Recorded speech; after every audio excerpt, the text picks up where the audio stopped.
আসসালামু আলাইকুম সবাইকে, welcome to Tahmina RS blog USA. কেমন আছেন সবাই?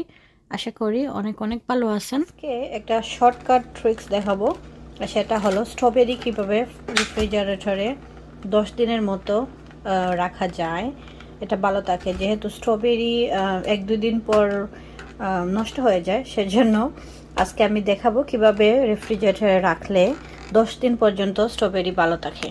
তো চলুন আমি প্রসেসটা শুরু করে নেই। তো প্রথমেই আমি স্ট্রবেরিগুলোকে ধুয়ে নিব।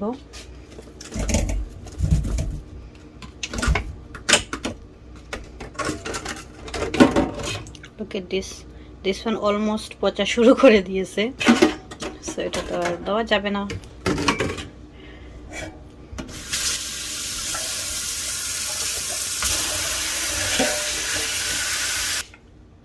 স্ট্রবেরিগুলো ধোয়া হয়ে গিয়েছে, খুবই ভালো করে পরিষ্কার করে নিয়েছি।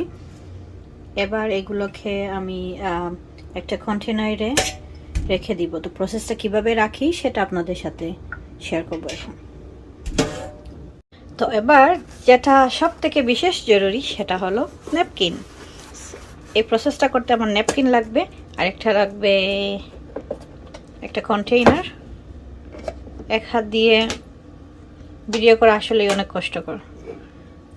সো প্রথমেই আমি কন্টেনারের নিচে একটা ন্যাপকিন দিব, আর আমি ন্যাপকিনের উপর একটা একটা করে স্ট্রবেরিগুলোকে খুবই ভালো করে চেপে চেপে পানি তুলে নিব। এরকম আমি চেপে চেপে পানি তুলে নিচ্ছি সবগুলা করে, তারপর ফিরবো। এভাবে ক্লিন করে সবগুলাকে রেখে দিব। এই তো এভাবে পুরো প্রসেসটা করে রেখে দিবেন। 7 থেকে 10 দিন ফ্রিজারেটরে রেখে দিলে তারপর স্ট্রবেরিগুলা একটু নষ্ট হবে না। আপনারা ট্রাই করে দেখতে পারেন। আর স্ট্রবেরিগুলো ফ্রিজে রাখার আগে আরও একটা ন্যাপকিন পেপার দিয়ে এভাবে রেখে দিবেন। That's all. এই তো হয়ে গেল আমাদের আজকের ট্রিকটি, স্ট্রবেরি কীভাবে রেফ্রিজারেটরে রাখা যায়। তো যারা স্ট্রবেরি লাভার, আশা করি তাদের খুবই উপকারে আসবে আমার এই ভিডিওটি। নিশ্চয়ই কমেন্ট বক্সে কমেন্ট করে জানাবেন, কারণ স্ট্রবেরি বেশি দিন আমরা রেখে খেতে পারি না।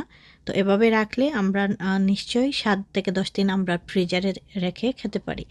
সবাই ভালো থাকবেন। আল্লাহ হাফিজ। আসসালামু আলাইকুম।